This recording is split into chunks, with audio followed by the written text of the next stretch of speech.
siete in anticipo o noi in ritardo.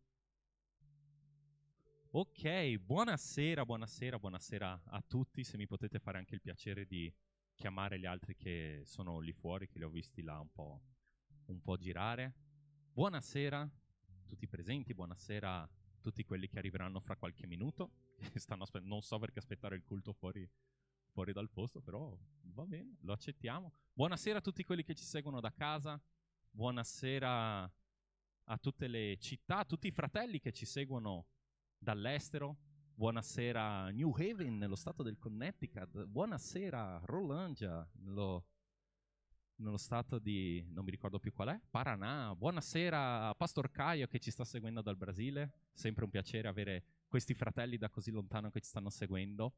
E questa sera in particolare vorrei iniziare il culto in un modo un pochino diverso. Al posto di leggere un salmo, come li stiamo leggendo così ad ogni apertura del culto, questa settimana stavo un po' riguardando nel cassetto dei ricordi, io ho ritrovato una preghiera.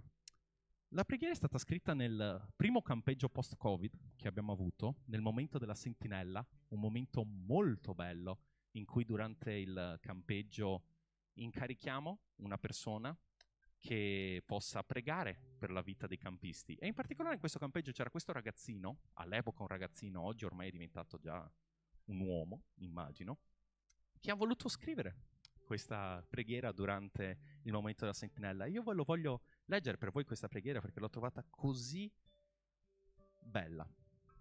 E sta scritto nella lettera, se riesco, con la mia scrittura, mantenendo l'anonimato di questo carissimo fratellino, lui ci scrive: «Oh Signore, ti ringrazio per mia sorella», mi dice il nome, «proteggila, abbine cura perché io la consegno a te. Le voglio molto bene. Proteggi mio cugino e anche il nome di un amico. Metto nelle tue mani la loro vita. Occupatene tu perché so che anche tu li trovi come fratelli. Prego per l'altro nome, un altro amico, forse uno dei miei amici preferiti. Aiuta la mia squadra in questo momento perché io non li posso aiutare. Non li posso aiutare ora. Allora, benediscili, fagli fare qualcosa di spettacolare. Aiutali a vincere perché sono un'altra famiglia per me e vorrei aiutarli con tutto il cuore. Prego per la migliore amica di mia sorella. Prego per i miei compagni di stanza e spero che non gli succeda nulla di male. Prego per il gruppo coro, per il Pastor Caio, Pastor Sandro, Pastor Marcello, per Emanuele, Samuele, immagino si riferisca a me, Giovanni, Giulianna, Monique, Vittoria. Porta la tua mano in questa chiesa in nome del tuo primogenito che ci hai donato per salvarci, Gesù. Amen. E quello che mi ha colpito così tanto, che mi ha fatto tenere questa lettera come questo carissimo ricordo, questa preghiera, è che noterete lui non chiede mai niente per se stesso. È così bello che questo ragazzino, in mezzo a un campeggio, probabilmente il suo primo campeggio cristiano, si è seduto nel momento della sentinella e ha deciso di scrivere, ha deciso di pregare per i suoi compagni di stanza, per i suoi compagni di squadra, per la sua famiglia, per gli amici della sua famiglia. Ed è in questo spirito di preghiera verso gli altri che io vorrei aprire così questo culto e aprirlo con un'altra preghiera per poi passare la parola al gruppo di lode. Perciò preghiamo insieme. Padre, in questo momento noi ti ringraziamo per tutte le cose stupende che fai per noi. Ti ringraziamo per quello che sei, ti ringraziamo per tutta la cura che hai verso di noi. E Padre, in questo momento noi vorremmo pregare per gli altri. Vorremmo spostare il nostro sguardo non da noi stessi, ma verso gli altri. Perciò ti preghiamo, Padre. Ti preghiamo che tu possa volgere il tuo sguardo caritatevole verso le nostre famiglie, verso i nostri amici, i nostri parenti. Ti chiediamo, Padre, che tu possa stendere la tua mano misericordiosa sui nostri compagni di classe, nostri compagni all'università, i nostri colleghi al lavoro. Ti chiediamo, Padre, che tu possa toccare la vita di tutte queste persone, anche utilizzandoci, affinché il tuo nome possa essere esaltato, affinché tu possa dimostrare il tuo amore nelle loro vite. Ti chiediamo, Padre, che tu possa volgere il tuo sguardo verso tutte le persone che in questo momento hanno bisogno di te.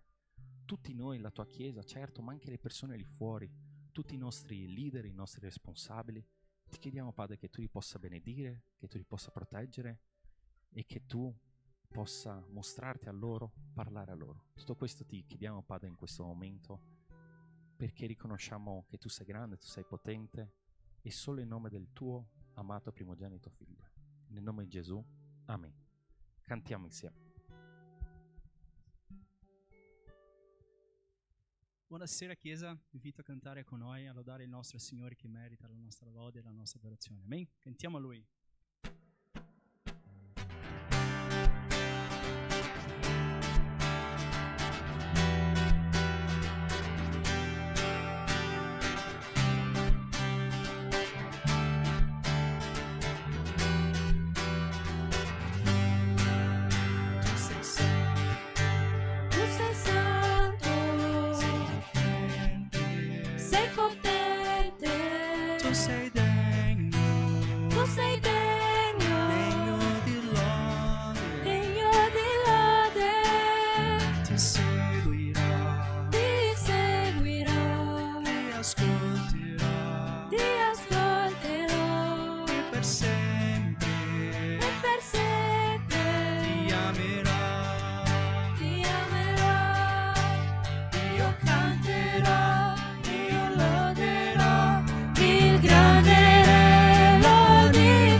Si piegherà,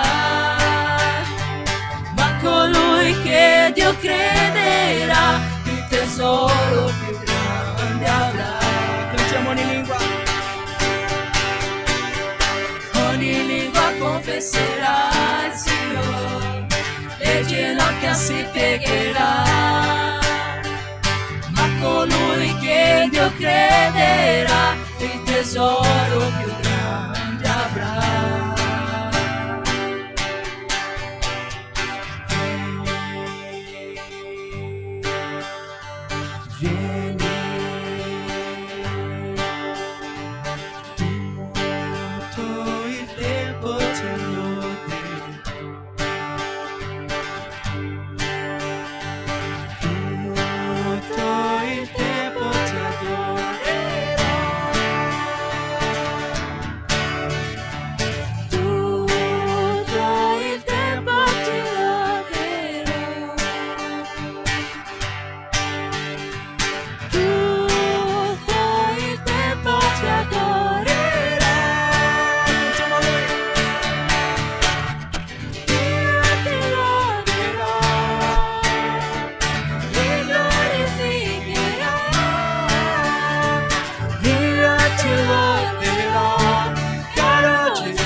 Amen. Il nostro Signore che ha vinto il buio, che il suo amore è enorme, che è andato in croce per noi. Oggi abbiamo una serata, oggi abbiamo un giorno per poter lodarlo, per poter cantare il suo nome. E che non sia solo un giorno, che sia una vita tutta dedicata a Lui, che tutto quello che abbiamo, che siamo, sia tutto dedicato a Lui. Perché quello giorno lì 2000 anni fa Lui si è consegnato come sacrificio per la nostra salvezza, perché per noi poter essere qui oggi come Chiesa. Quindi il minimo che possiamo fare è dedicare tutta la nostra vita a Lui, perché Lui è il nostro Signore e perché Lui merita.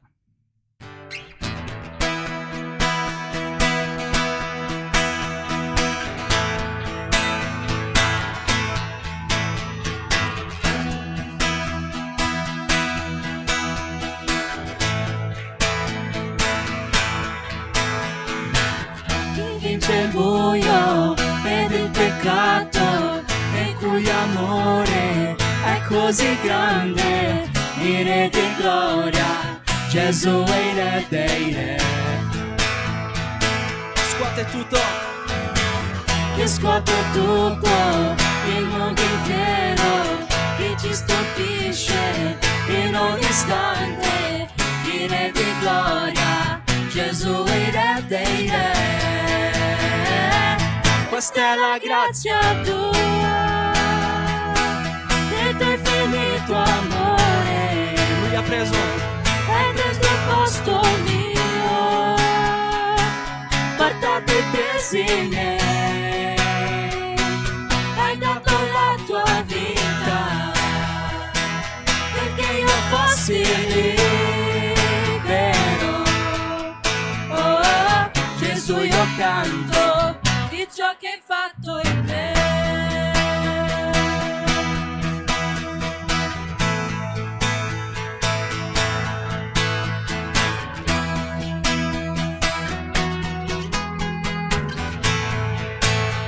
Sentiamo che spazza via. Spazza via la confusione, chi ci ha reso suoi figli e figlie, il Re di gloria, Gesù è il Re dei Re, Che vince il mondo con la giustizia, il cui splendore è come il sole, il Re di gloria, Gesù è il Re dei Re. Questa è la grazia tua, il tuo infinito amore, hai preso il posto mio, portate i pesi miei, hai dato la tua vita, perché io fossi libero. Oh, Gesù, io canto di ciò che hai fatto in me.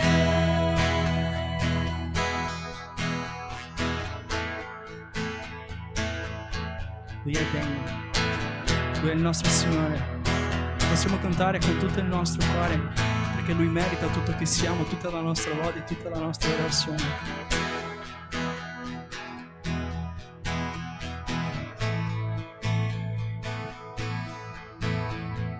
Degno è l'agnello di Dio, degno è colui che ha vinto la morte, degno è l'agnello di Dio, degno è colui che ha vinto la morte, degno è l'agnello di Dio, degno è colui che ha vinto la morte, degno è l'agnello di Dio, degno, degno, degno sei. Questa è la grazia tua, il tuo infinito amore, hai preso il posto mio, portato i pesi miei, hai dato la tua vita, perché io fossi libero.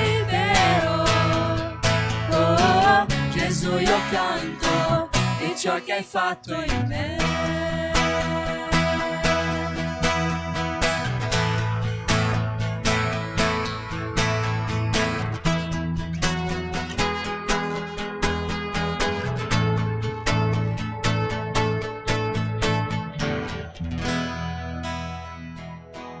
quanto è bello cantare sulla grazia del nostro Signore, che è stato un favore che non meritiamo, qualcosa che Lui ci ha dato come un regalo, perché se fosse per noi, per il nostro merito, non potevamo proprio avere questa grazia, questo amore. E che possiamo capire questa cosa, che vivere per Lui è vivere una vita dedicata, una vita sapendo cosa è stato questo sacrificio, sapendo il prezzo che Lui ha pagato per noi, quanto è stato grande quello sacrificio e quanto dobbiamo ringraziarlo, quanto dobbiamo dedicare tutto che siamo, tutto che abbiamo per Lui.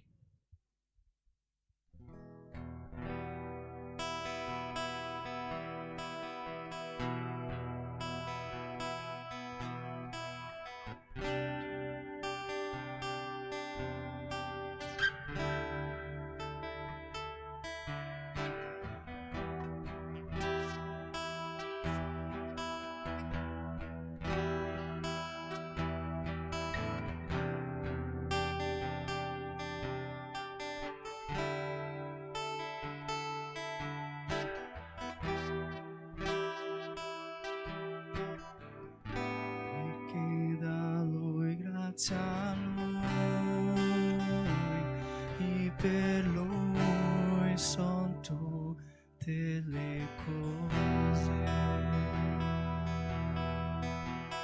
Perché da Lui grazie a Lui e per Lui son tutte le cose. Tutto che siamo e tutto che abbiamo è per Lui. Perché da Lui grazie a Lui e per Lui son tutte le cose. Perché da Lui grazie a Lui e per Lui son tutte le cose.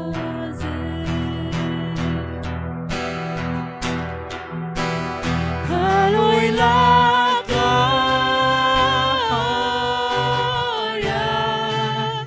a Lui la gloria,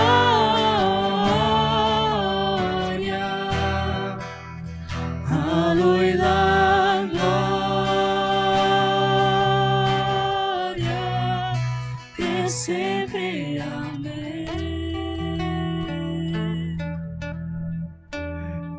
Che profonde ricchezze il conoscere e sapere di Dio,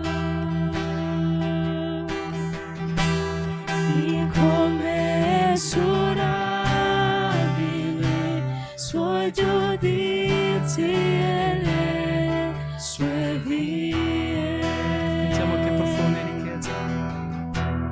Che profonde ricchezze il conoscere e sapere di Dio, incommensurabili suoi giudizi e le sue vie.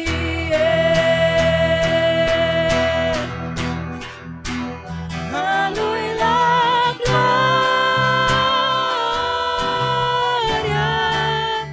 a Lui la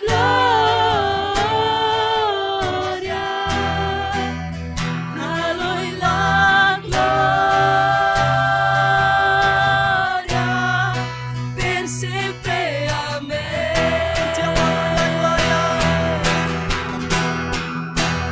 A Lui la gloria, a Lui la gloria, a Lui la gloria, per sempre. Amen.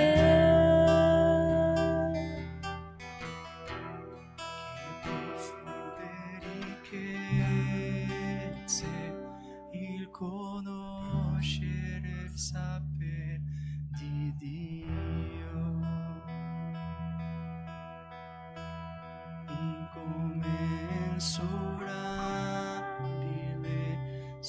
giudiziile, sue vie. Che profonde ricchezze il conoscere e sapere di Dio, incommensurabile suoi giudizi e le sue vie. Possiamo cantare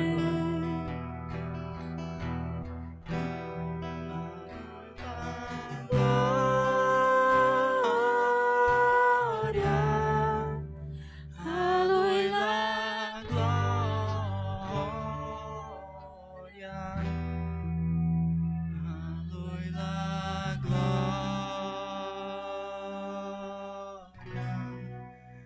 sempre. Amen.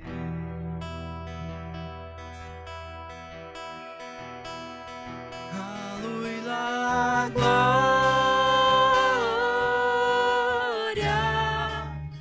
a lui la gloria, a lui la gloria, per sempre. Amen.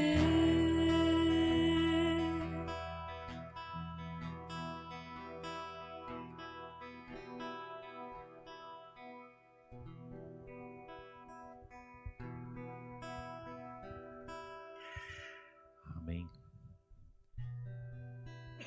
Quando ci riuniamo così per cantare, vale sempre la pena ricordarci che quello che abbiamo è un privilegio, di poterci riunire così in un luogo tutto nostro, in cui possiamo cantare, in cui possiamo pregare. Molti altri nostri fratelli nella fede non hanno questo privilegio. Questo mese vogliamo così iniziare ad avere un momento durante i nostri culti in cui possiamo pregare insieme per le chiese perseguitate, per tutti quei nostri fratelli che non hanno questo privilegio di riunirsi in un posto, poter cantare a squarciagola come facciamo noi, per tutti quei fratelli che si devono nascondere, per tutti quei fratelli che hanno paura, per tutti quei fratelli che magari devono mentire per sopravvivere. Perciò in questo momento così durante il nostro culto vorrei avere questo piccolo momento così insieme a voi di preghiera, e in particolare questo sabato, come avete potuto leggere nel messaggio che è stato mandato nel canale, vogliamo pregare per la Chiesa nella Corea del Nord. È un paese molto famoso, purtroppo, in particolare quando l'Associazione di Porte Aperte fa uscire ogni anno la mappa con i paesi peggiori in cui la persecuzione è più pesante. La Corea del Nord solitamente è sempre al primo posto. Un paese in cui viene scoperto con una Bibbia in mano, viene ucciso. Un paese in cui scoprono che stai pregando con qualcun altro, viene ucciso. Una persecuzione terribile. Eppure anche lì ci sono fratelli, ci sono credenti, persone comuni. Possiamo anche definirle persone straordinarie, ma alla fine sono persone tali quali come noi, con un lavoro, una famiglia, che ogni giorno si svegliano con l'obiettivo di far progredire il regno di Dio, trasmettere questa fede. E per queste persone, per le persone che devono ancora ricevere il messaggio, vorremmo pregare in questo momento. Perciò facciamo davvero un breve momento, pochi minuti, però riuniamoci in 2-3 persone, prendi là i tuoi vicini, e che possiamo avere questo momento di preghiera così a piccoli gruppi, come Chiesa, per la Chiesa perseguitata. Lascerò qualche minuto, tu che sei lì a casa, anche se non hai dei fratelli vicino, ma prenditi un momento per poter pregare per la Chiesa nella Corea del Nord, in modo che possiamo incoraggiarli anche così da lontano, perché siamo sempre una Chiesa mossa da una fede per via di uno spirito. Perciò preghiamo insieme, separiamoci in piccoli gruppettini e preghiamo.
Ti ringraziamo, Padre, per tutto quello che fai per noi. Ti ringraziamo, Padre, per la vita di questi fratelli che, nonostante le difficoltà, ogni giorno decidono di vivere per te. Ti ringraziamo, Padre, per tutte le persone che si sono sacrificate per permetterci oggi di poter essere qui, riuniti come Chiesa, pubblicamente.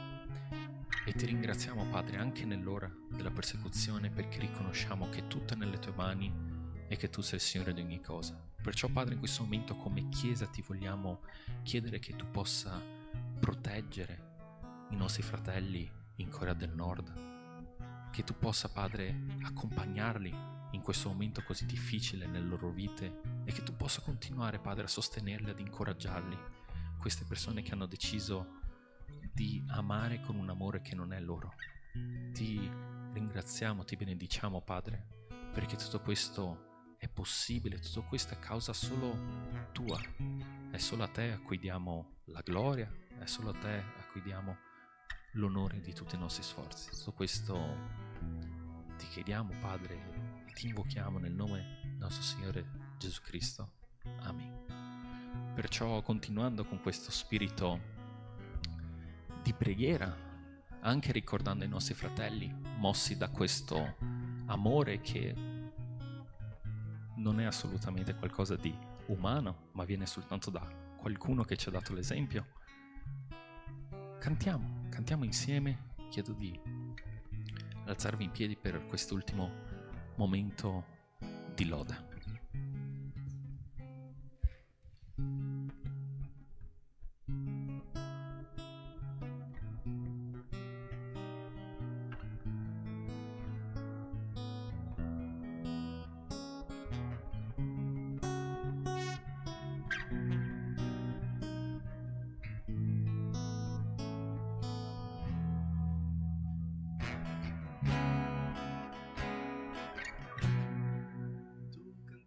Su di me.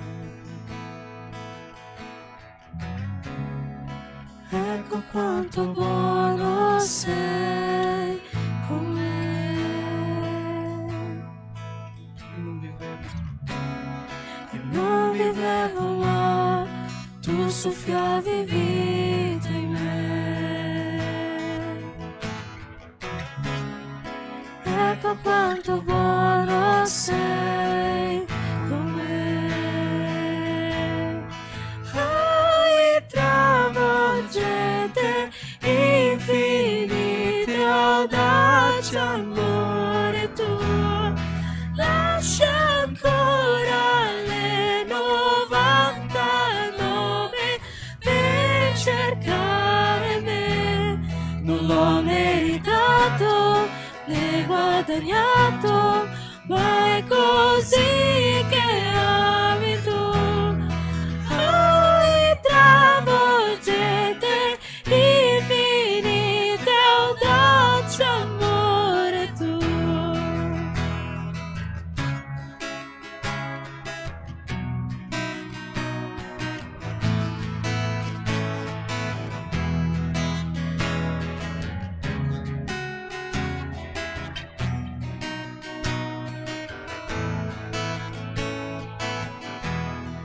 Facciamo lottare.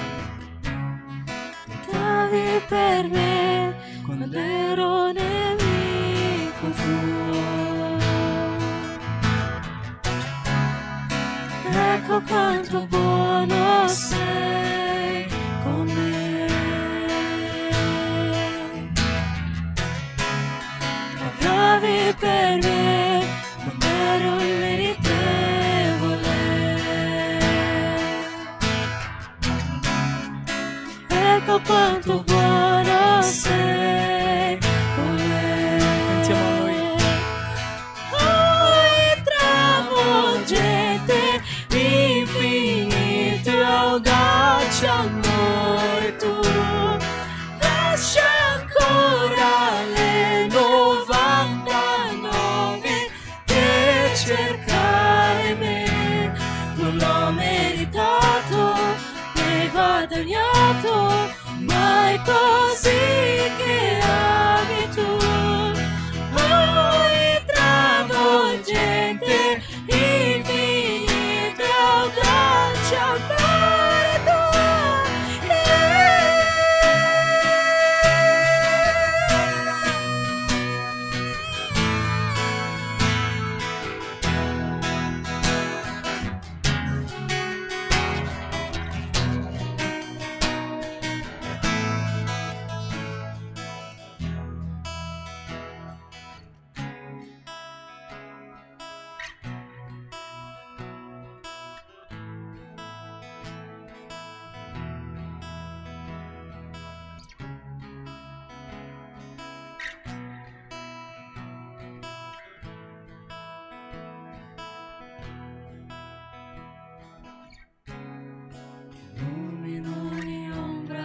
scali ogni montagna per raggiungermi.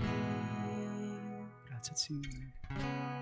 Abbatti ogni barriera, scaccia ogni menzogna per raggiungermi. Cantiamo a Lui. Illumina ogni ombra, scali ogni montagna per raggiungermi. Abbatti ogni barriera, scaccia ogni menzogna per raggiungermi. Illumina ogni ombra, scali ogni montagna per raggiungermi. Cantiamo per Lui. Abbatti ogni barriera, scaccia ogni menzogna per raggiungermi. Illumina ogni ombra, scali ogni montagna per raggiungermi. Abbatti ogni barriera, scaccia ogni menzogna per raggiungermi. Illumina ogni ombra, scali ogni montagna per raggiungermi. Abbatti ogni barriera, scaccia ogni menzogna per raggiungermi. E travolgete infinite audaci amore tuo. Lascia ancora le 99 per cercare me.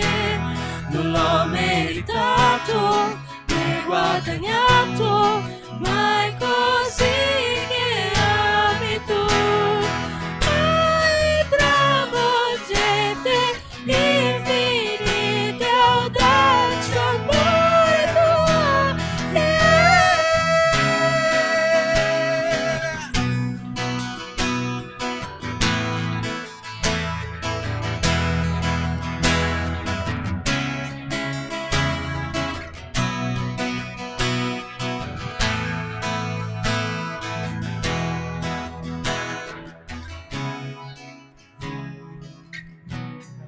Scali ogni montagna per raggiungermi.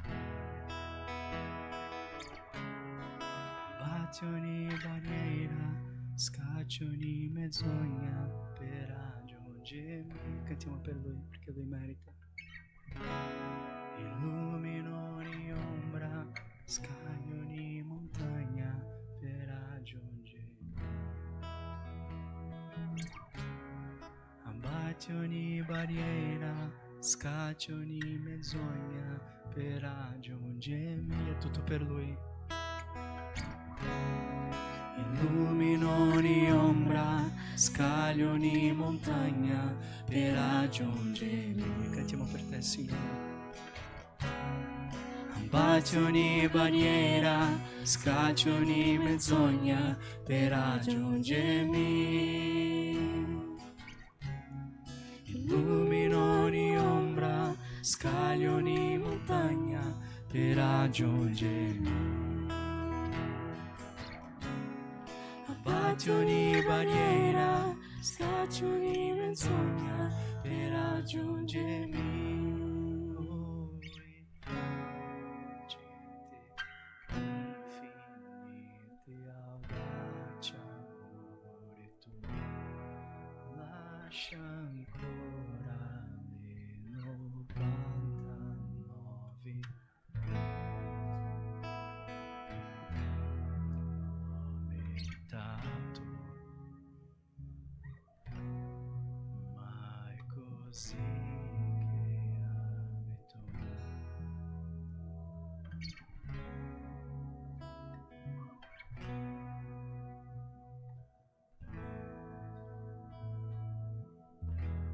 Grazie Signore. Quando eravamo nel buio, Padre, il Signore ha lottato per noi, Padre. Quando eravamo lontano da Te, Signore, il Signore ha donato il Tuo Figlio, Padre. Quando non meritavamo nulla, Signore, Tu hai portato la Tua grazia, Signore, verso di noi. Per questo, Padre, sei meraviglioso, Signore. Per questo sei potente, Signore. Per questo sei un Dio di miracoli, Padre. Sappiamo che ogni giorno, Signore, sbagliamo verso di Te, Signore. Sappiamo che ogni giorno, Signore, pecchiamo, Padre. Però vogliamo dedicare tutto che siamo, tutto che abbiamo a Te, Signore. Ti chiediamo, Padre, ci riempi del Tuo Spirito Santo, Dio. Vogliamo sentire di più Te, Signore. Vogliamo, Padre, pregare a Te, Signore, sentire la Tua voce, Signore. Vogliamo cantare una lode per Te, Signore, e essere riempiti del Tuo Spirito Santo, Padre. Ti chiediamo, Padre, che non siano solo parole, Signore, che non siano solo musiche, Padre, ma che siano parole, Signore, piene di verità, Padre, piene del Tuo Spirito Santo, Signore. Manifesta il Tuo amore, Padre, verso di noi, Signore. Manifesta il Tuo amore verso la nostra famiglia, Signore. Manifesta il Tuo amore verso questo paese, Signore. Manifesta il Tuo amore verso questa chiesa, Padre. Vogliamo vivere, Signore, quello che hai per noi, Padre. Vogliamo vivere, Signore, pieni del Tuo Spirito Santo, Padre. Vogliamo vivere, Signore, basato sulla Tua volontà, Padre. Vogliamo soltanto vivere per Te, Signore. Per questo, Padre, stasera ti chiedo, Signore, da manifestare il Tuo Spirito Santo in questo culto, Signore. Vogliamo capire più di Te, Signore. Vogliamo capire più della Tua parola, Signore. Vogliamo capire più delle Tue cose, Signore. Per questo, Padre, ti invitiamo ad essere qui, Signore, come invitato di onore, Padre. Perché sei grande, Padre. Perché sei meraviglioso, perché sei potente, perché sei il nostro Dio, Padre. Vieni, Signore, manifesta il Tuo Spirito Santo e la Tua presenza, Padre. Così, Signore, prego Te, Signore, ti ringrazio perché so, Signore, che tutto quello che chiediamo con fede in Te, Signore, sia la Tua volontà, Signore, succederà, Padre. Quindi ti ringrazio nel nome santo del Tuo Figlio Gesù. Amen. Potete sedervi.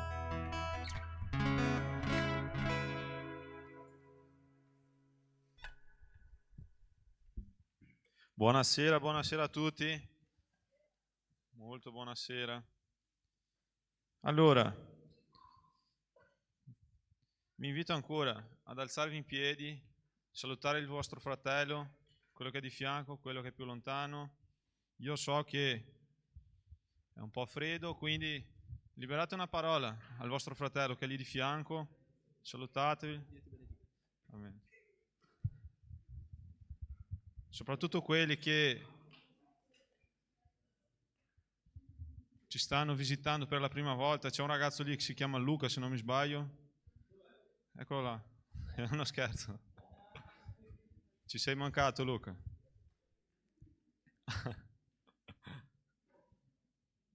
Amen, amen. Amen. Potete sedervi. Amen.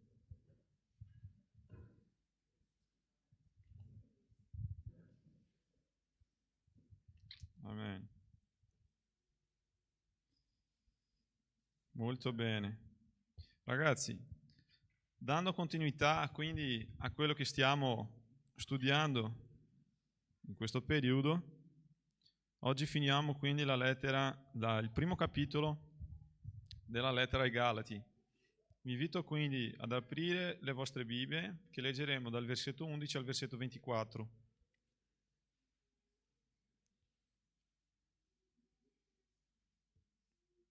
Dall'11 al 24.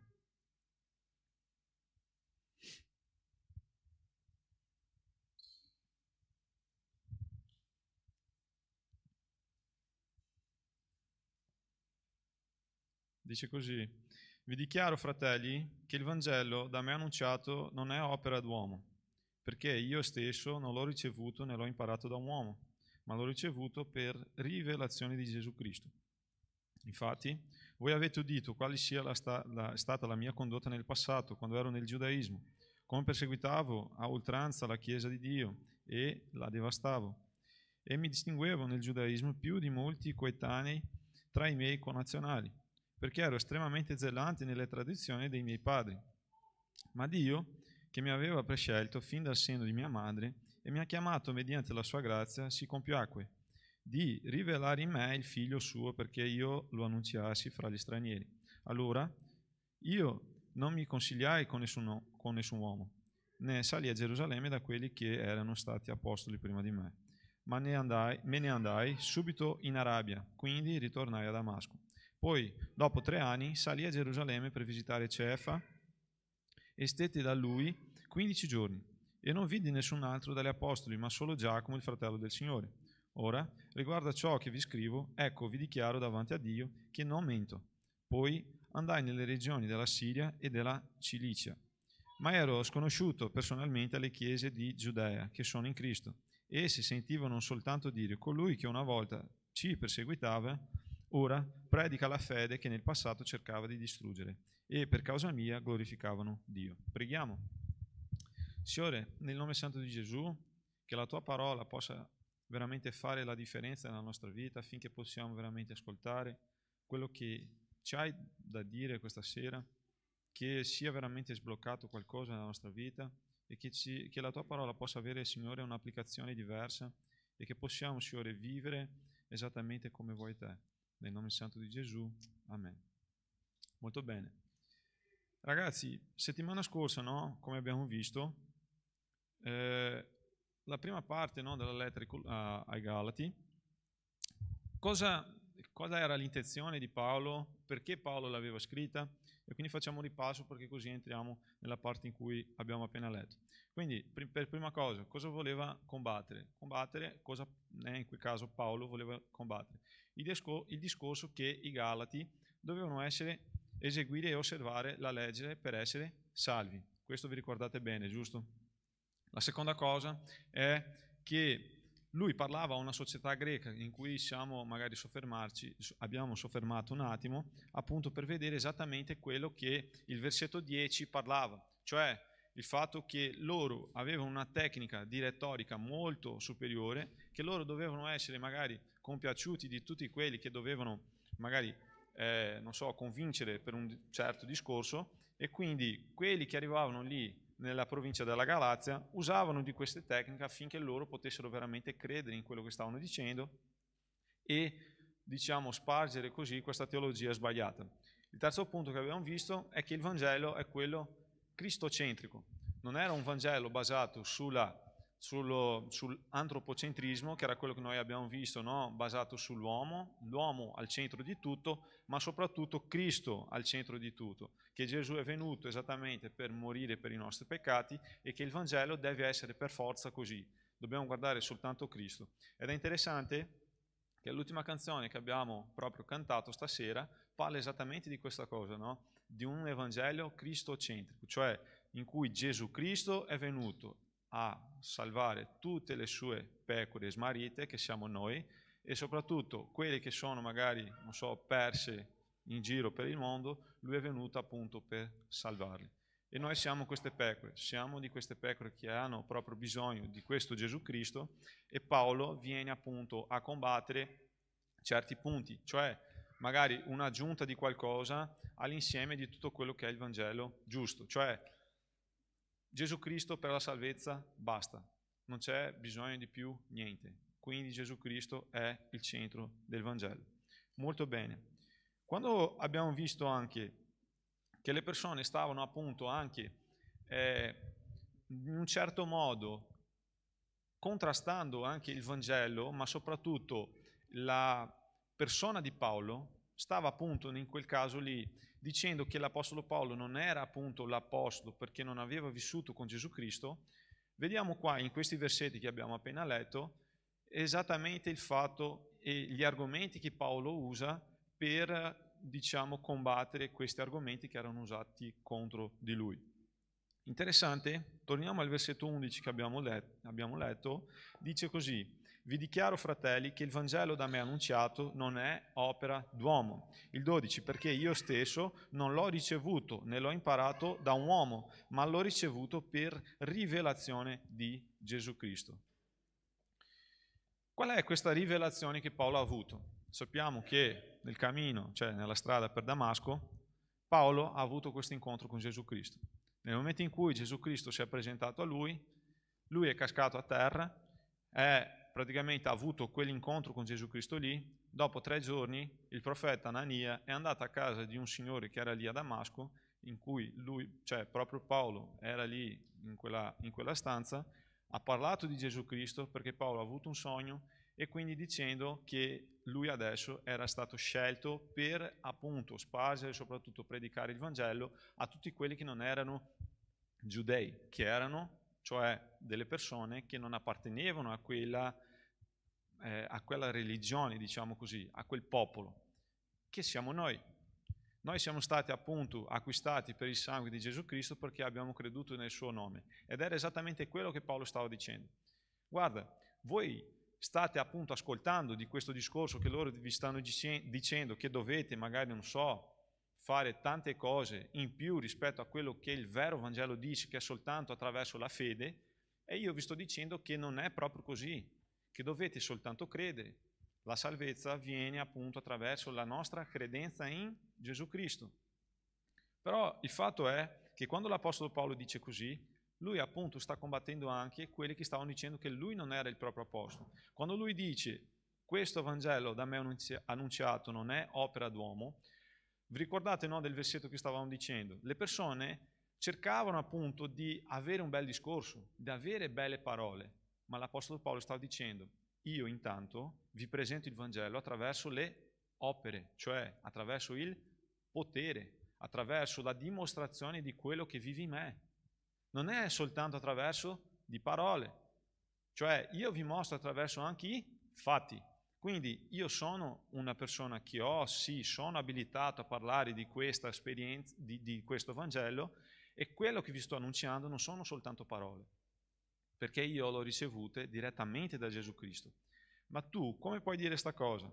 Passiamo al versetto 18. Guarda cosa dice. Poi, dopo 3 anni, salì a Gerusalemme per visitare Cefa e stette da lui 15 giorni, e non vide nessun altro dagli apostoli, ma solo Giacomo, il fratello del Signore. Tornate quindi al versetto 17, che dice così: né salì a Gerusalemme da quelli che erano stati apostoli prima di me, ma me ne andai subito in Arabia, quindi ritornai a Damasco. Tante persone dicono che l'Apostolo Paolo ha avuto proprio questa esperienza con Gesù Cristo nel momento in cui ha avuto la sua conversione, ma ha fatto una specie di allenamento, ha avuto una preparazione da solo in cui ha ricevuto il Vangelo direttamente da Gesù Cristo in questi 3 anni che è stato in Arabia. Quello che l'Apostolo Paolo stava dicendo a tutti quelli Galati era: voi state ricevendo di questi apostoli, i finti apostoli, di questi finti profeti, che vi stanno dicendo appunto che dovete eseguire e soprattutto osservare la legge, ma io quello che vi sto dicendo è che ho avuto un allenamento con Gesù Cristo. Io ho avuto un allenamento direttamente con Lui. I 3 anni che sono stati in Arabia, e molti teologi dicono esattamente che è il periodo in cui l'Apostolo Paolo si è incontrato di persona con Gesù Cristo, in cui lui ha ricevuto direttamente il Vangelo da Gesù Cristo, perché logicamente lui non ha avuto proprio l'esperienza di camminare con tutti gli apostoli, è esattamente quello che stavo dicendo qua. Non salì a Gerusalemme, io ho avuto un incontro personale con Gesù Cristo, e questo che vi sto dicendo è la rivelazione, e non mi è stata rivelata dagli uomini, e mi è stata rivelata direttamente da Lui. E qua è il primo punto. L'Apostolo Paolo stava parlando di una cosa che aveva coraggio di parlare, ma soprattutto aveva la certezza, perché lui aveva la certezza che aveva avuto un incontro con Gesù Cristo. E questa è una cosa molto importante. Quindi il suo argomento veniva direttamente da lui. E quindi perché noi di solito possiamo pensare quindi che questa rivelazione è una cosa molto importante per noi? La propria Bibbia parla di un Gesù Cristo che lui era la rivelazione. Rivelazione di cosa? Non so se vi ricordate, alcune prediche fa, la Bibbia parlava, io non vi ho parlato, che la Bibbia parlava appunto di Gesù Cristo come se fosse l'ombra delle cose che dovevano avvenire. Ebrei capitolo 10, versetto 1. Quindi Gesù Cristo era l'ombra. E cosa vuol dire essere l'ombra? È la di quella spiegazione che vi ho detto, era la proiezione che faceva. Quindi se io praticamente fosse davanti qua, vedi, ho la mia ombra, no? Che è proprio lì sul muro. Quest'ombra non si vede bene che cos'è che sta succedendo lì, perché ho un'idea di cos'è, giusto?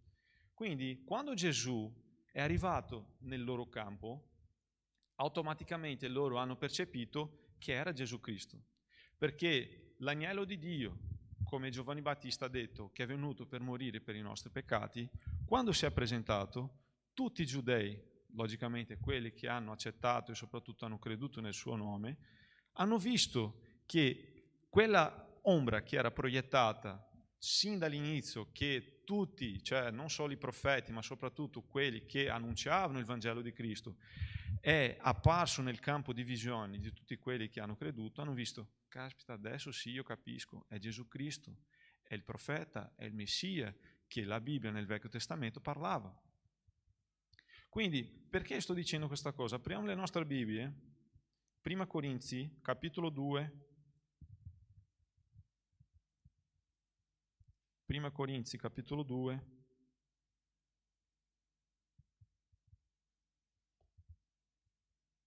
e leggeremo tutto il capitolo, che dice così: e io, fratelli, quando venni da voi, adesso parlando anche a una chiesa greca, no? Vi ricordate che i Galati erano una chiesa greca? Quando venni da voi, non venni ad annunciarvi la testimonianza di Dio con eccellenza di parole o di sapienza. Guarda che si assomiglia tanto il discorso. Poiché mi proposi di non sapere altro fra voi, fuorché Gesù, Cristo e Lui crocifisso. Io sono stato presso di voi con debolezza, con timore e con gran tremore. La mia parola e la mia predicazione non consistettero in discorsi persuasivi di sapienza, ma in dimostrazione di spirito e di potenza, affinché la vostra fede fosse fondata non sulla sapienza umana, ma sulla potenza di Dio. Fermiamoci qua un attimo. Paolo sta parlando appunto a una chiesa nella regione greca, una cultura, soprattutto un popolo, che aveva bisogno di spiegazioni, di logica, di raziocinio, cioè loro avevano appunto bisogno di capire la situazione, soprattutto di capire gli argomenti, perché loro erano appunto intelligenti. Qual era quindi la prima cosa che lui doveva dimostrare, soprattutto per convincerli esattamente che lui stava predicando il suo Vangelo? Qual era la dimostrazione che lui doveva dare? Nella potenza. Gli stessi argomenti, soprattutto le stesse cose che i discepoli hanno visto in Gesù Cristo, adesso Paolo doveva dimostrarli in se stesso. Ma non è per gloria sua, né soprattutto per dire guarda come io sono bravo, guarda come io sono veramente un servitore di Gesù Cristo, guarda come io, voglio tutta la gloria a me. No. Lui, per convincere quelle persone che veramente il suo Vangelo era il Vangelo vero, doveva dimostrare attraverso la potenza di Dio. E noi sappiamo che Paolo, anche i discepoli, quando hanno avuto la grande commissione in Matteo 28, che Gesù gli ha dati la grande commissione, dicendo andate, fate i miei discepoli, battezzandoli nel nome del Padre, del Figlio e dello Spirito Santo, Matteo 28, versetto 19. Cioè, nel momento in cui hanno ricevuto quindi questa grande commissione, loro sapevano che dovevano fare delle cose che anche Gesù aveva fatto. Nel senso, se io sto camminando qua e poi nel libro di Atti degli Apostoli vediamo tanti miracoli che sono successi. Ma perché vi sto dicendo questa cosa? Perché poi alla fine quello che Gesù vuole fare nella nostra vita è portarci alla salvezza. Tutti i miracoli che Gesù faceva era appunto per perdonare i peccati, era appunto per portare le persone alla salvezza. Era come se tutto fosse un imbuto che li portava esattamente alla salvezza. Tutti i miracoli che Gesù faceva era appunto per dimostrare non solo la sua potenza, ma soprattutto per perdonare i peccati. Perché non so se vi ricordate, ma soprattutto non so se avete percepito questa cosa, che nel momento in cui Gesù faceva un miracolo, subito dopo quello che diceva era i tuoi peccati sono perdonati. Quindi il discorso di Gesù era appunto per portare le persone alla salvezza. Quello che gli apostoli facevano, soprattutto vivendo il Vangelo con la potenza di Dio, era per convincere le persone che Gesù Cristo era il Signore. Questo non toglie, ad esempio, la bellezza di vedere appunto un miracolo. Questo non toglie, ad esempio, quella bellezza appunto di vedere una persona che ha appena ricevuto, cioè, una guarigione nella sua vita. Questo è bellissimo.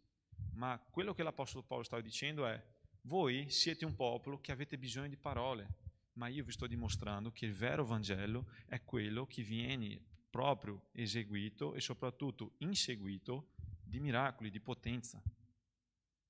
Ed è questo che noi dobbiamo pensare, ragazzi. Se oggi noi abbiamo lo Spirito Santo dentro di noi, dobbiamo credere che qualcosa c'è dentro di noi che è proprio lo Spirito Santo e che Lui continua ad essere Dio nella nostra vita. Poi, se ci sarà o meno un miracolo, appartiene al Signore capire. Però noi dobbiamo credere che il Vangelo è lo stesso, che il Dio è lo stesso, che lo Spirito Santo è lo stesso. Logicamente che ci sono determinate denominazioni, soprattutto determinati punti dentro dalla teologia, che credono che i miracoli sono cessati e altri che continuano. Però quello che noi dobbiamo pensare è che quando l'Apostolo Paolo stava parlando a questi determinati popoli qua, soprattutto i greci, è che loro dovevano appunto vedere la potenza per credere nel Vangelo. Continuando. Versetto 6. Tuttavia, a quelli tra di voi che sono maturi, esponiamo una sapienza, però non una sapienza di questo mondo, né dei dominatori di questo mondo, i quali stanno per essere annientati. Ma esponiamo la sapienza di Dio misteriosa e nascosta, che Dio aveva prima dei secoli predestinata a nostra gloria, e che nessuno dei dominatori di questo mondo ha conosciuta, perché se l'avessero conosciuta non avrebbero crocifisso il Signore della gloria.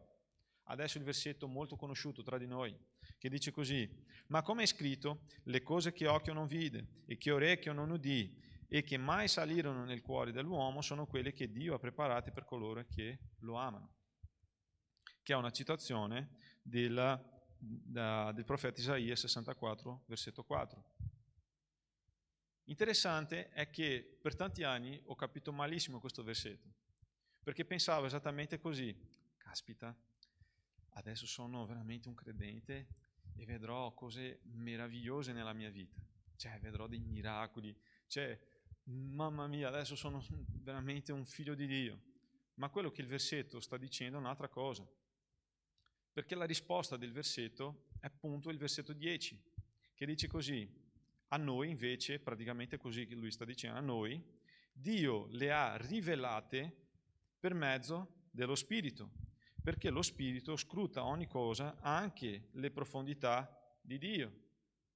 E chi era chiamato alla rivelazione? Gesù Cristo. Quindi Paolo stava dicendo che tutto quello che è stato predetto, soprattutto tutto quello che stavano parlando nel Vecchio Testamento, si sono rivelati in Lui. Ed è per questo motivo che noi cristiani crediamo che non c'è un'altra rivelazione se no il nostro Cristo, il nostro Signore.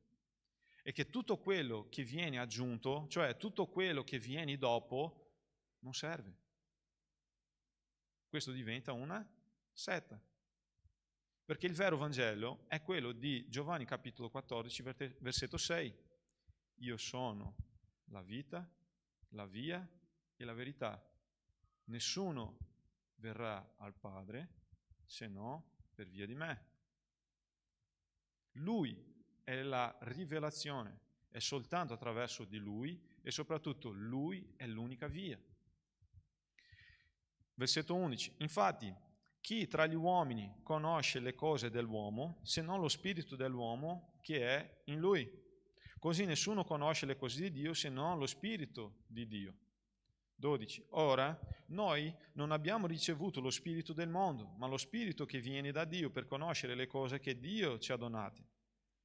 E noi ne parliamo non con parole insegnate dalla sapienza umana. Quindi immaginate, sai, tutti i filosofi, tutte le persone che erano straintelligenti, che vivevano in mezzo al popolo, cioè ai greci, e l'Apostolo Paolo stava dicendo: io non vi sto insegnando quello che sai, vi sta insegnando i filosofi. Questa è sapienza umana. Quello che vi sto dicendo è un livello ancora più alto, ma insegnati dallo Spirito, adattando parole spirituali a cose spirituali. Ma l'uomo naturale non riceve le cose dello Spirito di Dio, perché esse sono pazzia per lui e non le può conoscere, perché devono essere giudicati spiritualmente. L'uomo spirituale invece giudica ogni cosa ed egli stesso non è giudicato da nessuno. Infatti, chi ha conosciuto la mente del Signore da poterlo istruire? Ora noi abbiamo la mente di Cristo. Quello che l'Apostolo Paolo stava dicendo è: adesso molte persone non stanno credendo in quello che noi stiamo dicendo, ma soprattutto stanno pensando che questo sia proprio magari un discorso, non so, umano, sia un discorso di sapienza umana, ma noi, quello che noi vi stiamo dicendo è un discorso appunto dello Spirito. E qualche giorno fa, non so, qualche mese fa, ho ascoltato da un pastore che lui insegna tanta apologetica, che è esattamente il principio della lettera ai Galati, che è la difesa della fede, che lui dice così, che l'apologetica in base, cioè in summa, è cercare di togliere tutte le barriere, tutte le cose che impediscono a una persona di avere appunto un contatto con Dio. Perché noi non possiamo avere, ad esempio, un rapporto con il nostro Dio pensando che sia soltanto un rapporto naturale, perché il nostro Dio è anche spirituale. Vi ricordate, no, delle unioni ipostatiche che abbiamo parlato tante volte qua? Che Cristo era 100% uomo e 100% Dio. Quindi come posso avere un rapporto col mio Signore se io sto pensando soltanto con la mia mente umana? Quindi com'è che una persona può pensare di avere magari un rapporto con il nostro Dio se pensa soltanto con la sapienza umana? Perché lo Spirito è lo Spirito di Dio, è un qualcosa spirituale. Quindi per quello che tante persone non riescono a capire questo discorso e noi cristiani siamo chiamati di matti. Ma questo qua, cioè, è matto, un cristiano è matto. E perché? Perché Gesù Cristo è andato appunto nella contramano del mondo. Nel momento in cui lui ha avuto, ad esempio, una relazione, ha avuto un rapporto con una persona che non sarà mai condizionato, noi invece abbiamo questo rapporto e pensiamo che tutto è condizionato. Perché? Ad esempio, vi faccio un altro esempio, uso la mia moglie ancora, poverina. Se a casa mia, ad esempio, succede qualcosa e io vado magari, non so, a lavare i piatti, non li metto in lavastoviglie, vado a lavarli perché in lavastoviglie sarà troppo, no, facile, ma li lavo i piatti. Secondo voi cosa dirà mia moglie? Non dirà niente perché lei, cioè, no, scherzo. No, perché il suo linguaggio dell'amore è un altro. A lei preferisce che io dica le cose, invece a me è diverso. Se io arrivo a casa che sono stanco, mi piace, sai, trovare il cibo caldo, mi piace trovare magari la cena pronta, un pane, magari, sai, fatto, sfornato in quel momento. A me piacciono queste cose, perché questo è il mio linguaggio, servizio, servire le persone, mi piace un sacco. Ma quello che io comincio, sai, a immaginare è che quello che l'Apostolo Paolo stava dicendo, appunto, e soprattutto prendendo questo esempio, no, che vi stavo dicendo, è che tutto quello che noi dobbiamo fare è esattamente pensare con la mentalità, è togliere queste barriere per avere questo rapporto con il nostro Signore. Perché nel momento in cui noi cominciamo a pensare soprattutto con la mentalità di Cristo, che è quello che Paolo stava dicendo, tutte le cose cambiano. È andare nella contramano. Quindi questo amore che Gesù ci ha donato, soprattutto quando le persone al di fuori della Chiesa ci guardano e ci dicono così, ma questi cristiani sono matti, è perché Gesù ci ha insegnato a far così. Amare il nostro nemico, non soltanto il nostro amico. Non è condizionato, ad esempio come un rapporto normale. Io ti amo solo se tu mi ami. Ed è per questo motivo che i cristiani sono matti, perché devono amare i loro nemici.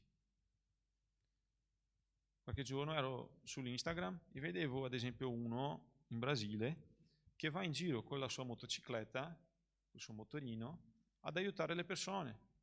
A volte trova magari, non so, una persona che gli è mancata la benzina, che l'è finita proprio, e lui la porta fino a un benzinaio, cioè servire le persone. È questo che Gesù Cristo ci insegna, è questo che il Vangelo appunto è trattato come mati. E quello che l'Apostolo Paolo qua sta dicendo è che queste cose non saranno mai capite da quelle che hanno una mentalità naturale. È questo l'invito che l'Apostolo Paolo stava facendo, e soprattutto Gesù sta facendo a ognuno di noi, perché non capiremo mai il Vangelo se continuiamo ad avere la mentalità naturale. L'apologetica è sì una cosa valida. Dobbiamo difendere la nostra fede, ma il rapporto che noi dobbiamo avere con il nostro Gesù Cristo deve essere spirituale, perché Lui è un essere spirituale. Secondo punto, Paolo usa non solo degli argomenti spirituali, ma lui inizia a parlare appunto della sua persona. E come diciamo che lui ha iniziato quindi a portare e soprattutto a far vedere il suo LinkedIn a tutti quelli là. Lui non era una persona, diciamo cattiva, non penso proprio.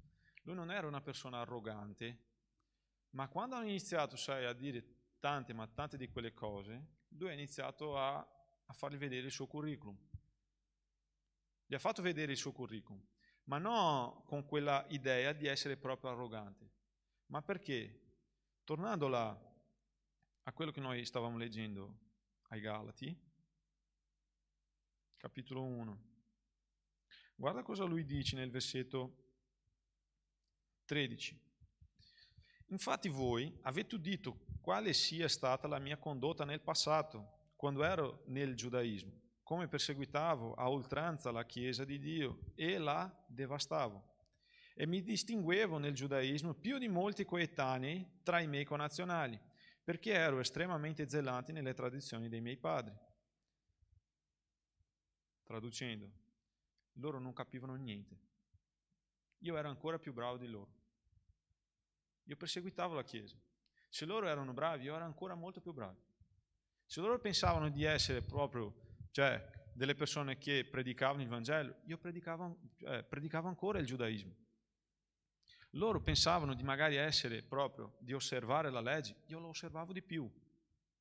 E non è neanche per questo motivo che io vi sto dicendo del mio passato, che mi sto rallegrando in questa cosa, perché Dio, nel versetto 15, dice così, che mi aveva prescelto fin dal seno di mia madre e mi ha chiamato mediante la sua grazia, si compiacque di rivelare in me il figlio suo perché io lo annunziassi fra gli stranieri. Allora io non mi consigliai con nessun uomo. L'Apostolo Paolo stava dicendo, queste persone stanno dicendo a voi che dovete osservare la legge, io l'ho osservata di più. Però quello che io vi sto dicendo è che neanche essendo il più bravo in quello che facevo nel giudaismo, questo non mi ha portato alla vera salvezza. Mi ha portato solo più distante di Gesù Cristo. E questo mi fa pensare in Luca 15, quando vediamo la parabola del figlio prodigo. Perché l'intenzione di Gesù, quando stava proprio raccontando quella parabola, non era proprio distinguere i due figli, dire che quello che è rimasto a casa era più bravo e quello che ha preso tutto del suo papà ed è andato via e ha sprecato tutto e poi è tornato a casa era il più scarso. Questa non era l'intenzione della parabola, anche perché quello che Gesù stava facendo, il discorso che lui stava facendo, nell'inizio del capitolo 15, quando lui inizia proprio a raccontare le tre parabole, della pecora smarrita, della drama perduta e del figlio prodigo, lui stava parlando ai farisei. Quindi lui non stava appunto riguardando il suo discorso, soprattutto rivolgendo il suo discorso a delle persone che erano appunto fuori dal giudaismo. Stava appunto rivolgendo il suo discorso verso i farisei. Il punto della parabola del figlio prodigo è che tutti e due i figli erano persi. Uno era fuori dalla casa, però l'altro era dentro casa, ma comunque era perso. Si trovava perso. Il punto è, Paolo, pur essendo il miglior fariseo, pur essendo la persona che osservava di più la legge, lui dice a tutti quelli che anche in quel caso là lui si trovava perso. e che loro, i Galati, non dovevano osservare questa cosa, perché anche lui si trovava perso. E in quel caso lui ha detto: voi dovete osservare il vero Vangelo, che attraverso la fede che l'ho ricevuto dal mio Signore, direttamente da Gesù Cristo, ed è per questo motivo che io sto combattendo questa bugia, perché io so di quello che sto parlando, perché è il proprio Gesù Cristo che me lo ha annunciato. Quindi l'Apostolo Paolo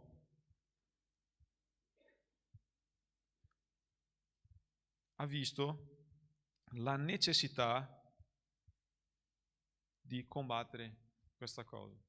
E per concludere, il terzo punto è che Paolo cercava di predicare il Vangelo nei luoghi in cui la sua fama era di un persecutore invece di essere un vero adoratore, di essere un vero servitore.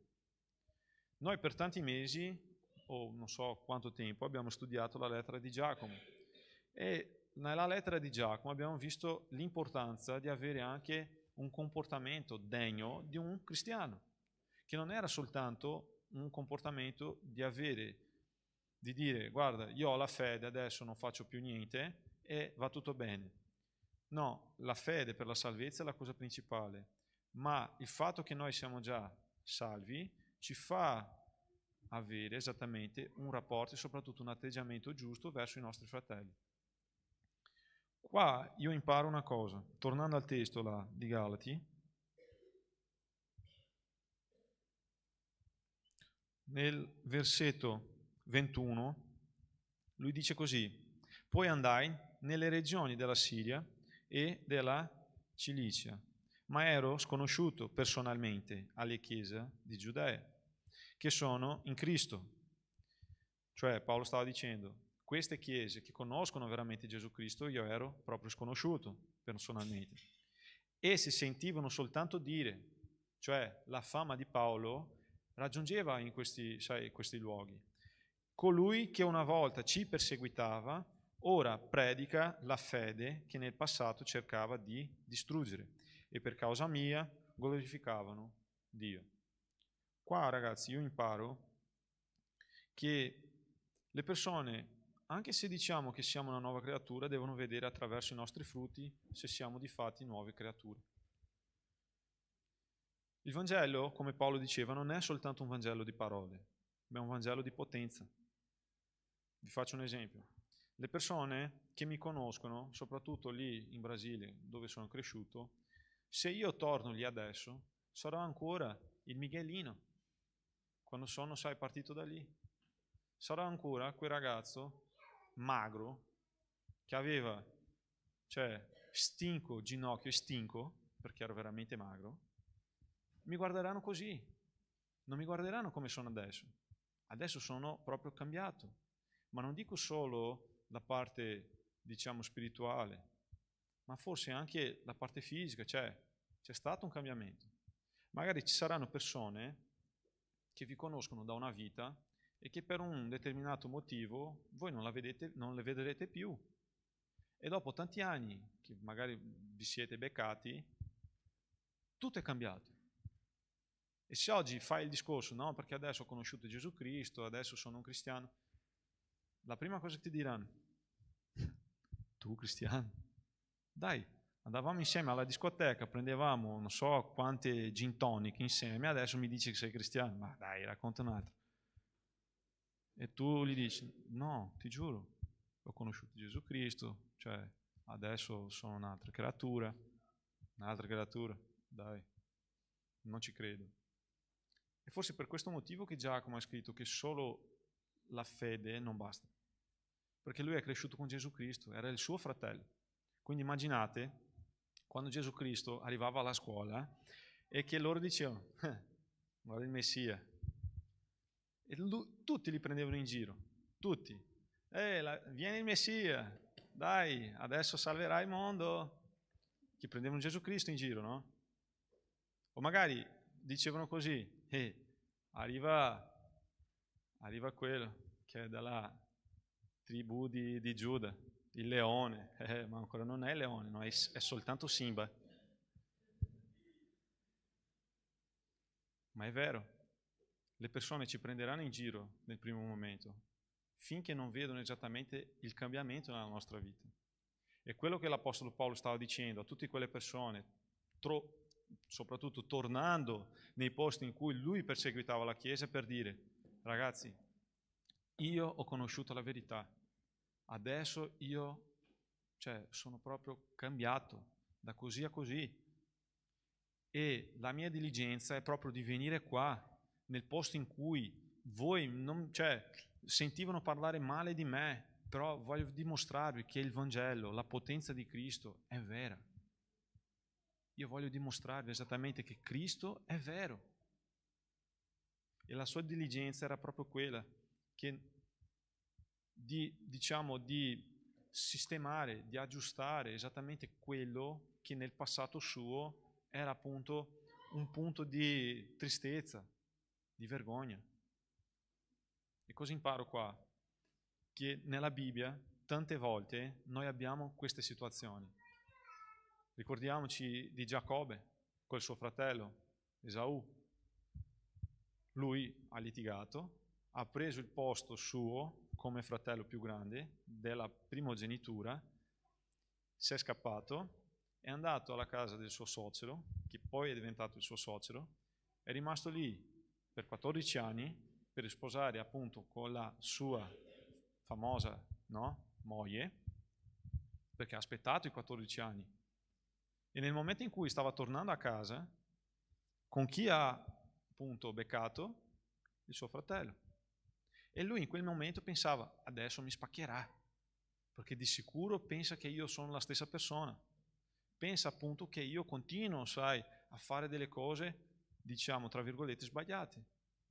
Ma nel primo momento in cui si sono, beccati, si sono abbracciati e lì si sono perdonati a vicenda.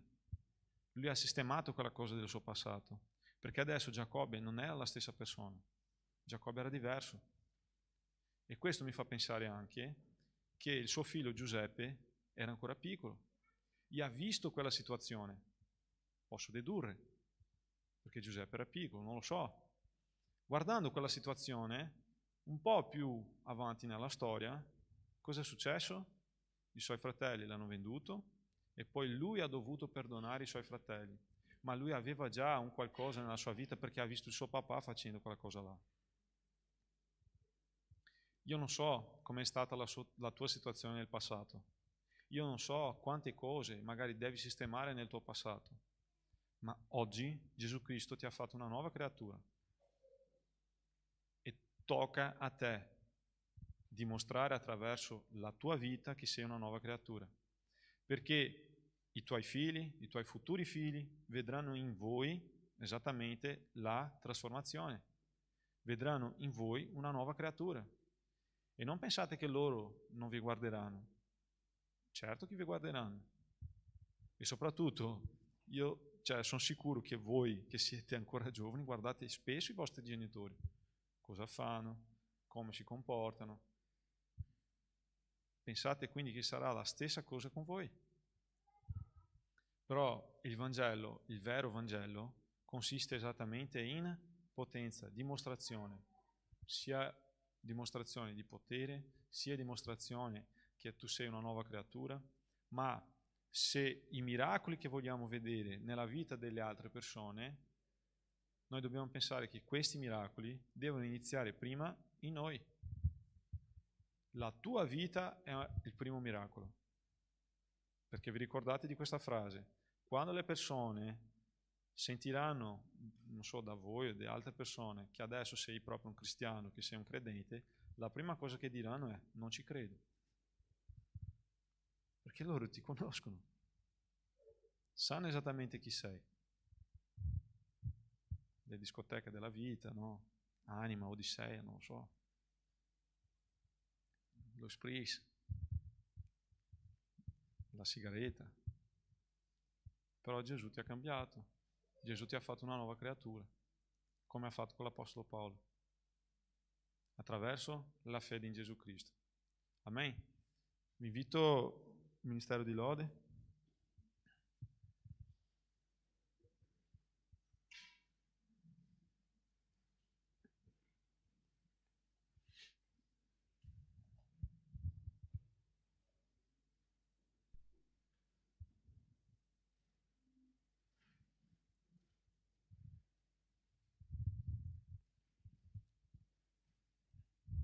Potete alzarvi in piedi, così preghiamo.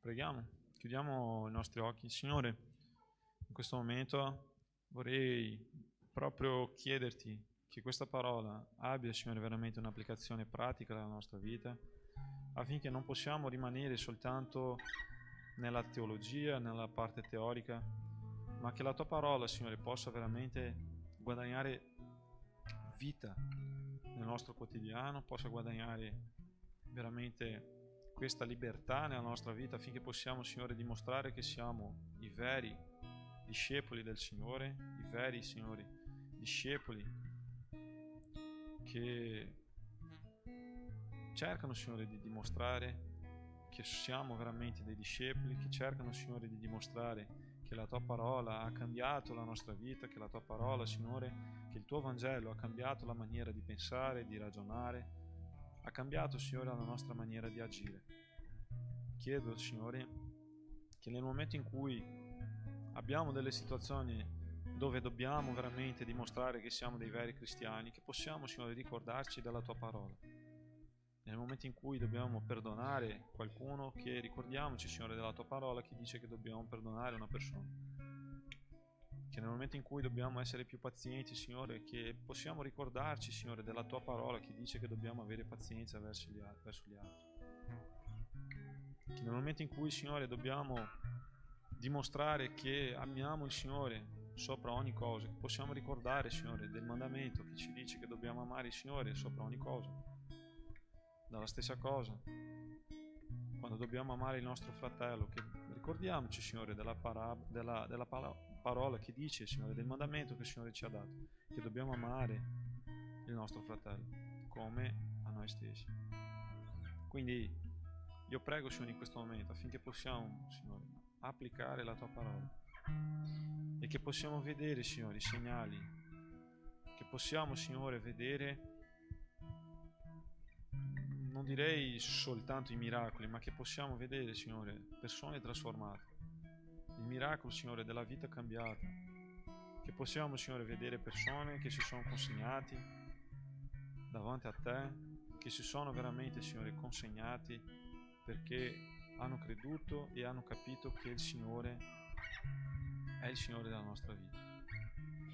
Quindi, nel nome santo di Gesù, che questa parola possa veramente aver cambiato la nostra vita per la tua onra, per il tuo onore, per la tua gloria. Amen.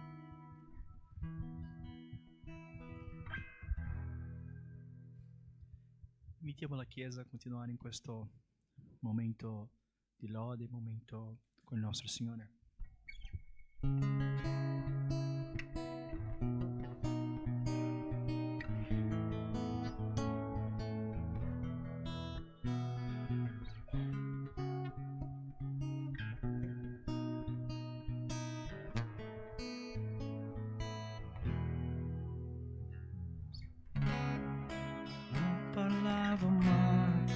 Tu cantavi su di me, ecco quanto buono sei con me. Cantiamo, io non vivevo mai,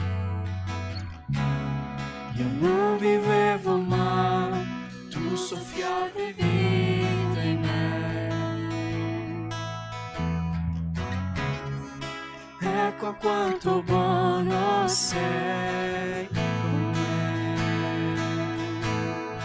Oh, travolgente, infiniti, audaci amore tuo, lascia ancora le 99 per cercare me. non l'ho meritato né guadagnato, ma è così che ami tu. Puoi travolgere infinite audaci amore tuo.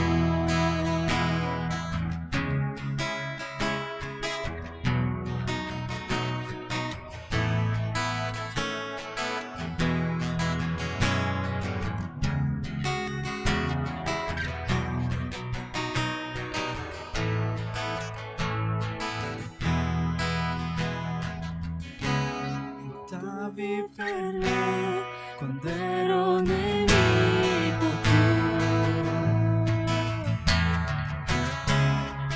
Ecco quanto buono sei con me. Pagavi per me quando ero meritevole.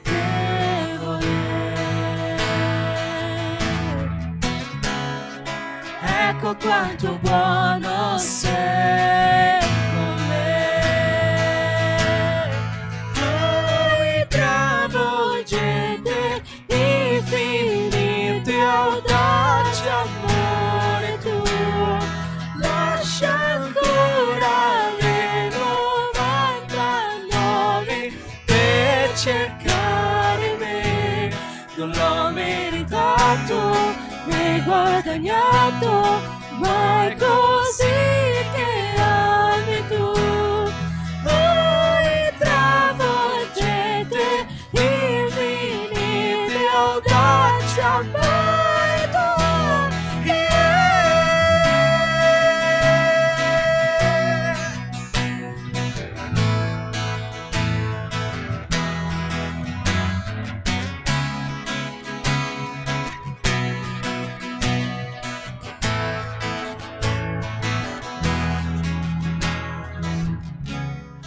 Lumini ombra, scaglioni montagna per raggiungermi. Abbatti ogni barriera, scaccio ogni menzogna per raggiungermi.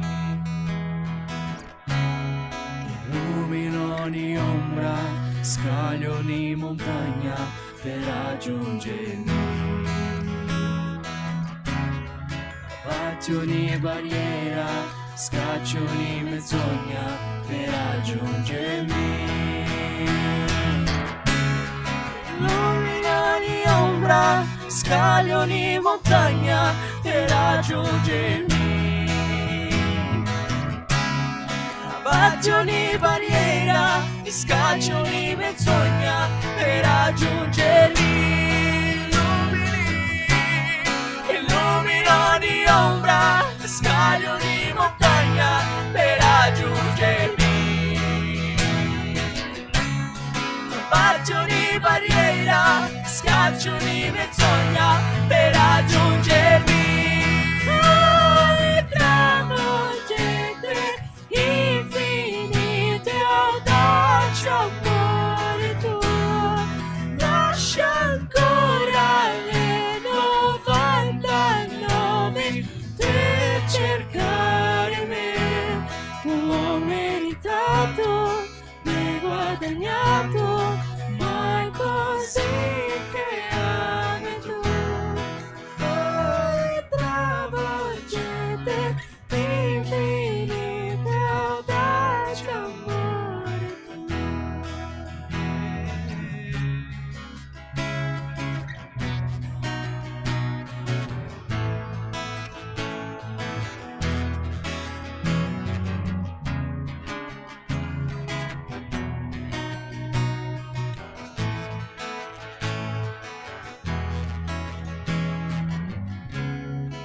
Illumino ogni ombra, scaglio ogni montagna per raggiungermi.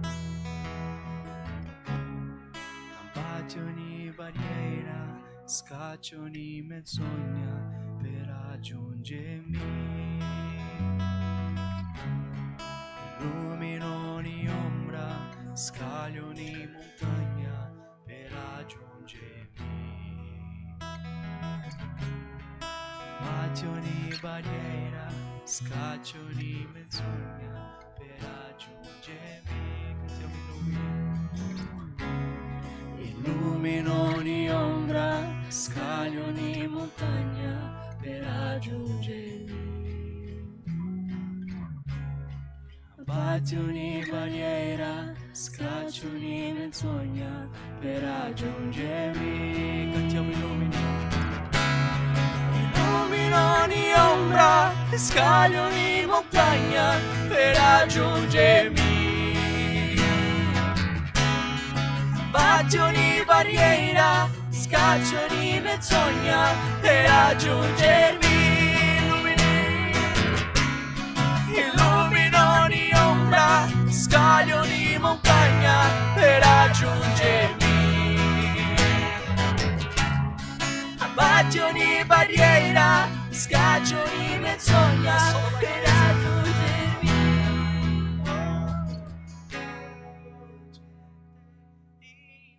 Infinite audacia, amore tuo, lascia ancora le 99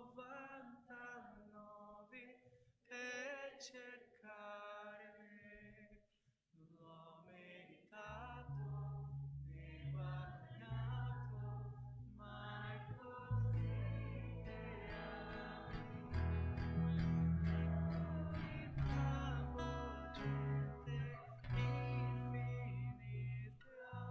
audacia. Grazie Padre perché il tuo amore è così meraviglioso, Signore. Che quando eravamo nei bui, che quando eravamo nei momenti più distanti da te, te sei andato anche lì a prenderci in mano, a guarire tutte le nostre malattie, tutti i nostri difetti, Signore. Sei andato lì, Padre, come il nostro Signore, come il nostro Dio, con la tua potenza, Signore, con il tuo Spirito Santo. E quando nessuno, Signore, aspettava nulla di noi, il Signore sapeva già il nostro futuro, sapeva tutte le cose che dovevamo affrontare ancora, Signore. Sapeva, Signore, anche tutti i nostri peccati, Signore, che dovevano ancora venire, Signore. Anche così, Padre, sei andato lì, Signore, a prendersi in mano, Padre, per portare verso di te, Signore, per portare alla tua casa, Padre. Per questo, Signore, ti ringraziamo, Padre. Quello che possiamo offrirti, Signore, non sarà mai a livello tuo, Signore, però offriamo la nostra vita, Padre. Offriamo quello che siamo, Signore. Offriamo tutto quello che abbiamo, Padre. Anche se non è nulla davanti a te. Anche se non è nulla davanti al tuo regno, Signore. Mettiamo davanti a te. Perché quello che possiamo fare, Padre, è consegnare la nostra vita, Signore. Ogni giorno, Padre. Consegnare i nostri cuori, Signore. Ogni giorno, Signore. Ogni aspetto, Signore. Ogni difficoltà, Padre. Magari quella parte più buia della nostra vita, Signore. Magari quella parte più nascosta della nostra vita, Signore. Anche lì, Signore, vogliamo la tua mano, Padre. Anche lì vogliamo la tua guarigione, Signore. Vieni, Padre, il tuo Spirito Santo a guarire, Signore, ogni aspetto della nostra vita, Signore. Vieni, Padre, con il tuo Spirito Santo, Signore, porta coraggio, Signore, a ognuno di noi, Signore, per aprire la bocca, Signore, e parlare del tuo Vangelo, Signore. Coraggio, Signore, per condividere, Padre, questo amore che ci ha guarito, Signore, che abbiamo appena cantato, Padre, che, Signore, ci ha tolto, Signore, dai buio, Signore. Ci ha tolto, Padre, delle tenebre, Signore, ci ha portato verso la tua casa, Signore, che possiamo aprire la nostra bocca, Signore, e parlare di questo amore, Signore, parlare, Signore, di quanto grande sei te, Signore, per quello che il Signore ci ha chiamato. Parlare del tuo amore, parlare di quello che è Lui, parlare di quello che ha fatto Lui, ma non lo so come fare. non capisco nulla di Bibbia, non so nemmeno 2 versetti, ma sai cosa sai te? Quello che Lui ha fatto nella tua vita. Tutte le cose che Lui ha guarito di te, della tua vita, sì. Quello sai.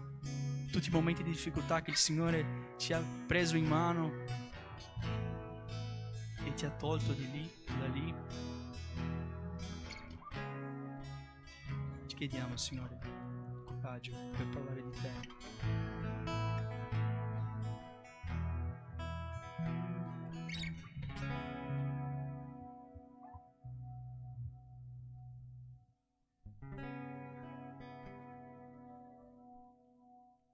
Cantiamo ancora una canzone per poi gli avvisi. So che abbiamo cambiato un po' di cose.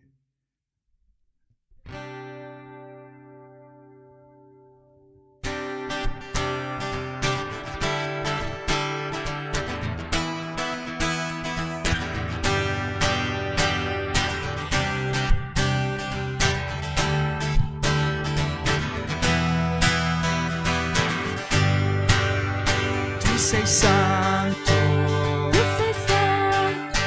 sei potente, sei potente, tu sei degno, tu sei degno, degno di lode, degno di lode, ti seguirò, ti seguirò, ti ascolterò, ti ascolterò, per sempre, e per sempre ti amerò, ti amerò, e io canterò, e io loderò, il grande re, l'onnipotente, io l'amerò, adorerò, e mi prosterò davanti a lui, io canterò, e io loderò, il grande re, l'onnipotente, io l'amerò, adorerò, e mi prosterò davanti al re, principe di pace, ogni dì vivrò per te.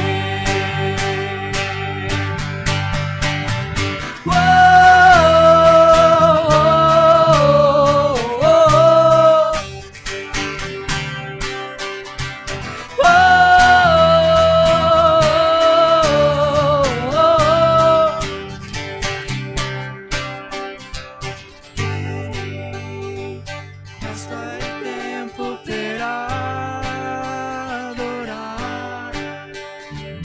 Vieni ad il tuo cuore consegna.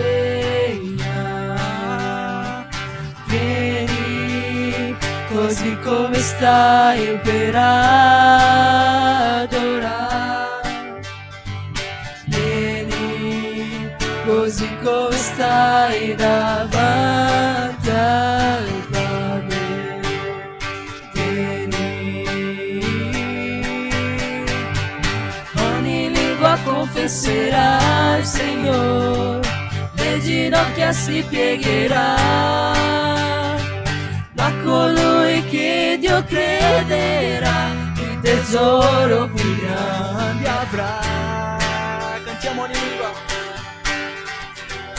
Ogni lingua confesserà il Signore, le ginocchia si piegherà, ma colui che Dio crederà, il tesoro più grande avrà.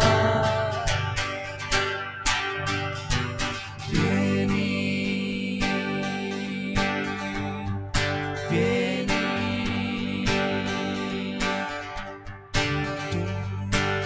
Tutto il tempo ti loderò.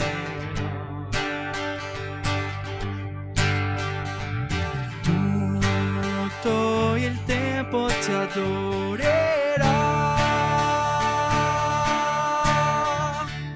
Tutto il tempo ti loderò. Tutto il tempo ti adorerò. Io ti loderò.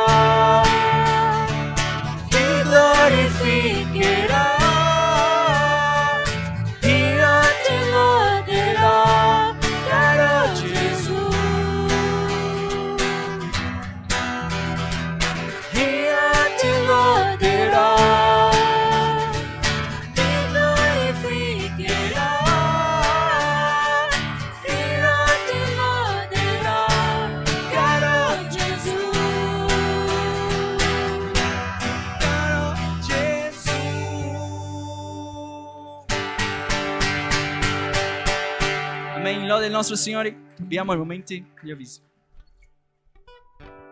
Amen. Ed è così che arriviamo alla fine del nostro culto. Mi sono accorto, io non lo faccio da un sacco. Non me lo ricordo neanche più io. Aspetta. Ok. Chi vive? Cristo. Chi regna? Cristo. Al suo nome? E al suo popolo?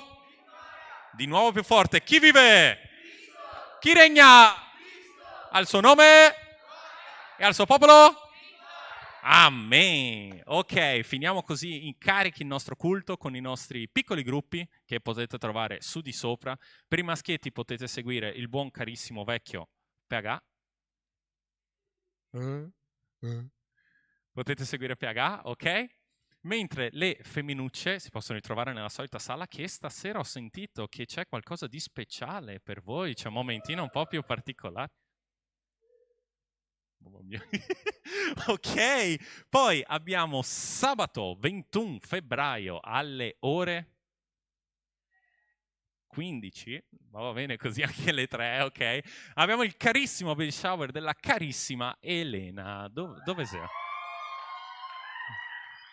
Persa nel tempo e nello spazio. Ah, eccola là. Carissima Elena, ok? Siete tutti caldamente invitati, tutti voi dell'Aga Move, ok? Caldamente invitati a portare un pacco di pannolini, a portare tutto quello che c'è scritto nella lista, ok? Qua in chiesa, sabato 21 alle ore 15. Il sabato dopo, sabato 28, ci sarà invece l'evangelizzazione a Belluno, ok? Dovremmo essere là alle 4 o alle 3, non riesco a leggere. Ah no, sì, hanno messo l'orario del culto, ok? Ma l'idea è di trovarci là, credo, alle 3:30, poi troverete nel gruppo, ok, più informazioni. Per poi finire, concludere con un culto lì alla chiesa di Belluno alle 6. È molto molto importante, ok? Ve lo sottolineo, che l'Aga Move qua a Treviso ci sarà. Per chi non può venire a Belluno, ci sarà comunque il culto anche qua alle 6:30. Ma l'idea è che il maggior numero possibile di persone vada su a trovare i nostri fratelli a Belluno, ok? Perciò se hai problemi con trasporti, vuoi venire, se vuoi correre fino a Belluno, ok? Comunica, troviamo un modo, troviamo una soluzione, magari un passaggio per te, magari un passaggio per i tuoi fratelli che non riescono a venire, ok?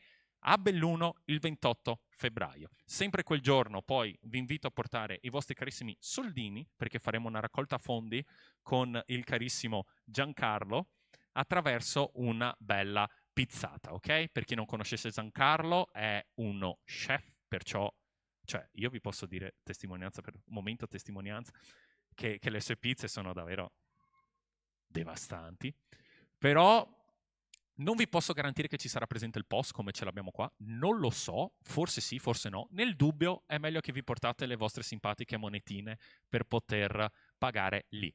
Ok? Questo è il 28 febbraio su a Belluno. Quelli che sono qua a Treviso, spiase, niente pizza per voi. Ok? Poi abbiamo il nostro campeggio. Now you see me! Dal 22 al 24 maggio, ok? Costo totale di 130 euro, sarà in provincia di Belluno, non a Santa Giustina come facevamo i campeggi scorsi, ok? Le iscrizioni chiudono il 10 maggio, quindi mi raccomando, entro il 10 maggio iscrivetevi, perché si iscrive adesso c'è la possibilità di pagare in 4 rate, perché si iscrive il prossimo mese la possibilità di pagare in 3 rate, via via così dicendo, a maggio vi tocca pagare tutto intero. Ok? Perciò se volete approfittare di questa possibilità è meglio se vi iscrivete adesso. Potete chiedere informazioni a Junior, in sua assenza potete chiedere a ciascuno di noi che vi sicuro vi sapremo passare il link per l'iscrizione, tutti i dettagli. Ok?